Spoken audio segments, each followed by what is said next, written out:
Favoritism,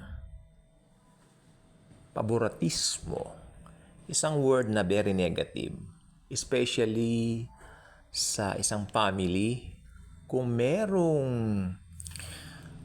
paborito o pinapaboran lagi ang magulang, kahit mali ito, compared dun sa other children, yan po ay paboritismo, favoritism.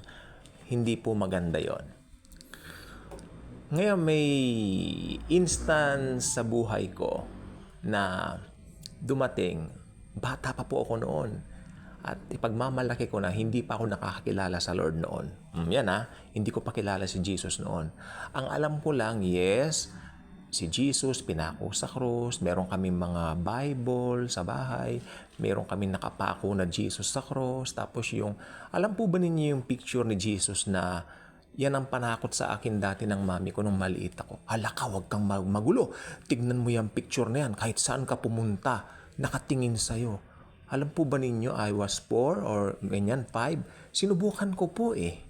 Pumunta ako dun sa gilid, nakatingin pa rin yung picture ni Jesus.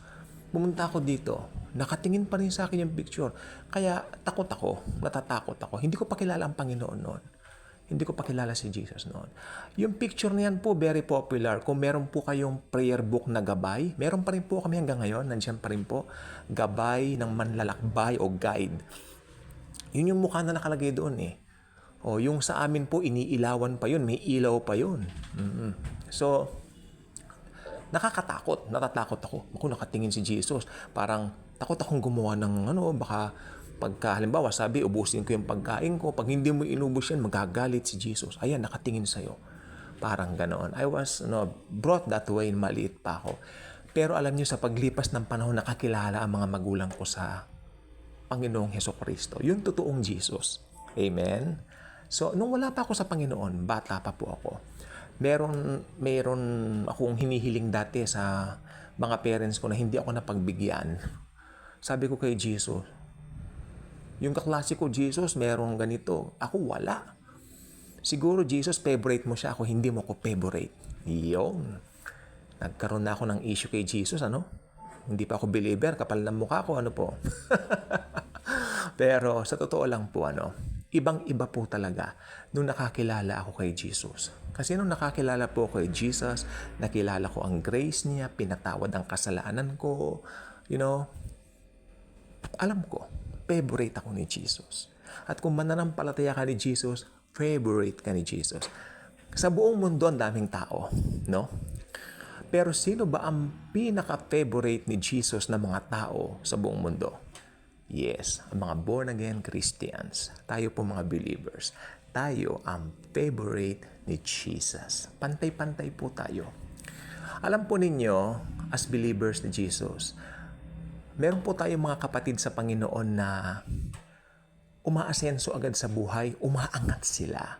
Alam po ba ninyo, hindi tayo dapat mainggit kung umaangat yung mga born-again believers na kapatid natin sa Lord Jesus. Kasi kung sila umaangat ngayon, susunod na po tayo. Ganun po yan. At maging masaya tayo sapagkat mga kapatid natin sila sa Lord, kay Jesus. Ganun po. Ako po napagtatanto ko po yan kasi kanina pong umaga, pinatunayan ni Jesus sa akin ang Ephesians chapter 3 verse 20. Meron po akong hinihiling at hinigitan po ni Jesus yon. I cannot state it here sa vlog na ito sapagkat within the family lang po siya, Pero grabe ang ginawa ni Jesus. Naggulat ako kanina sa simpleng online lang na pakikipag-usap sa kamag-anak namin sa Amerika. Ginulat po kami ng isang magandang surprise. Hinihiling namin ay ganito lang ganon, pero ang binigay po, superb. Grabe. Ganyan po si Jesus. Kung may hinihiling ka, tricycle lang gusto mo. Sabi ni Jesus, ay, gusto kitang bigyan ng eroplano. So wala kang magagawa kundi tanggapin ang eroplano.